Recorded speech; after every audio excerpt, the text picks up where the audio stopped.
Velkommen til. Det er Eva Ganvi med min ugenlige astrologiindsigt, der gælder fra mandag den 23. juni frem til søndag den 29. juni.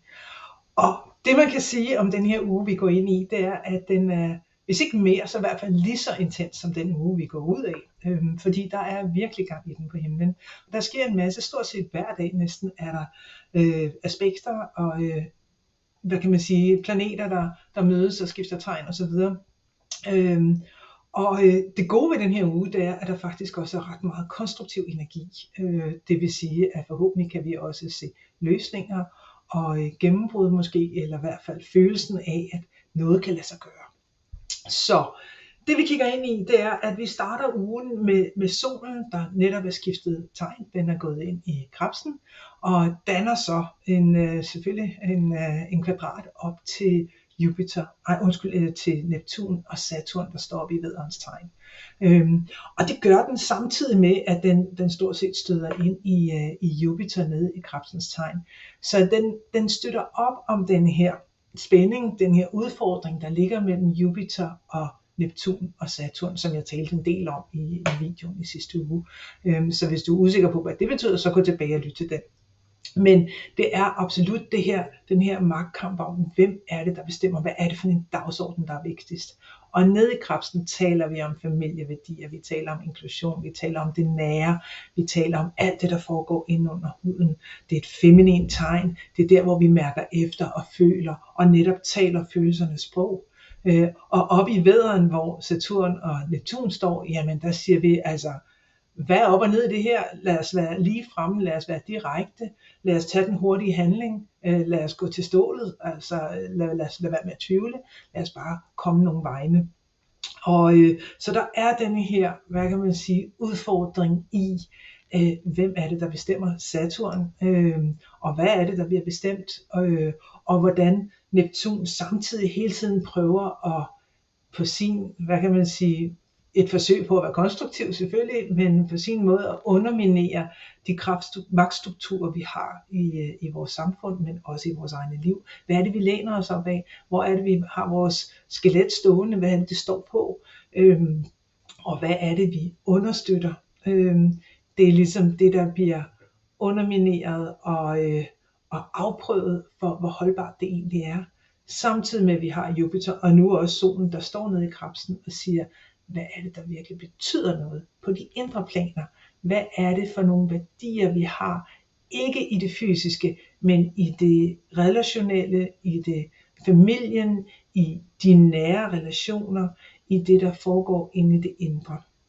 I vores traditioner, i det, der er gået i arv, i de værdier, som vi på en eller anden måde, ja, følelsesmæssigt har brug for at læne os op af, for at føle os som hele mennesker. Så det er på spil her, særligt mandag, tirsdag, onsdag. Men det der så sker onsdag, det er, at vi har en nymåne, det vil sige at månen bevæger sig ned og stiller sig oven på solen i Krebsens tegn, allertidligst i Krebsens tegn, samtidig med at Jupiter står der, samtidig med at de også danner en sextil over til Mars i Jomfruen. Og det her foregår altså i det, vi i astrologien kalder feminin tegn. Det vil sige de lidt mere introverte, bearbejdende, reflekterende tegn. Kontra til meget af alt det andet energi, der foregår lige nu i de maskuline tegn, hvor man siger, at vi går ud og vi gør noget, vi sætter ting i gang, der skal ske noget. Så er der altså også hvad kan man sige, et indsug, et forsøg på at trække vejret ind og lige sige, hey, vi skal faktisk også mærke efter, og vi skal tænke efter.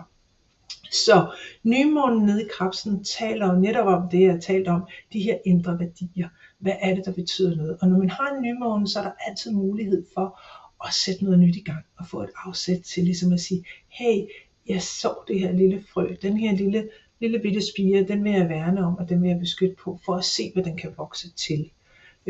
Og når det bliver sat ned i Krebsen, så er det jo tid til netop at gå ind og mærke efter og sige, jamen hvad er det, der følelsesmæssigt betyder meget for mig i mit liv? Hvor er det, jeg lægger mine værdier, når det kommer til det medmenneskelige? Hvad er det, jeg gerne vil drage omsorg for? Hvad er det, jeg gerne vil passe på og værne om? Og de står sammen med Jupiter, så det kan blive ret sådan intens. Jupiter kaldte man i gamle dage lykkeplaneten. Det er den, der vil gro alting. Det er den, der vil ekspandere alting. Så det kan blive en meget, meget spændende nymåne. Og altså onsdag i næste uge kan være et virkelig godt tidspunkt til netop at gå ind, måske meditere lidt eller mærke efter, hvad er det, der betyder noget for dig? Og hvad er det for nogle frø, du gerne vil så i dit liv i forhold til de her følelsesmæssige relationer, du har, enten til din familie eller andre mennesker, der står meget nær til dig. Godt. Det der så sker torsdag, det er, at Merkur bevæger sig ind i løvens tegn, og inden den gør det, danner den lige en sextil over til Uranus, der står aller sidst i Tyrens tegn. Og det er netop, okay, måske vi skal tale lidt anderledes om tingene, måske vi skal finde nogle nye måder at tale på, eller i hvert fald noget aktivitet i det her kommunikation, udveksling, trafik, deling med hinanden. Og så går Merkur ind i løvens tegn, hvor den faktisk kommer til at være hele sommeren frem til starten af september. Og Merkur i løven, det er jo altid, hvad kan man sige, det her med, hvem er det, der stiller sig op på ølkassen og får talerstolen og får lov til at formidle og får lov til at tale og får lov til at sætte dagsordenen. Og Merkur i løven er et, altså det handler jo om, at den, der kan lede an i kraft af sin kommunikation. Men det, der kommer til at ske hen over sommeren, det er, at Merkur kommer til at gå retrograd ind i løven.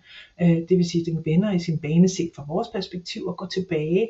Det vil sige, at der skal reflekteres, der skal tænkes over. Og noget af det, der er blevet sagt, bliver man måske nødt til at tage i sig igen. Så det bliver ret spændende at se, altså hvem er det, der taler højst her, når Merkur går ind i løven. Hvem er det, der får tale, eller mikrofonen, hvem er det, der får lov til at give sit budskab, og hvad vil der så senere hen ske med det budskab.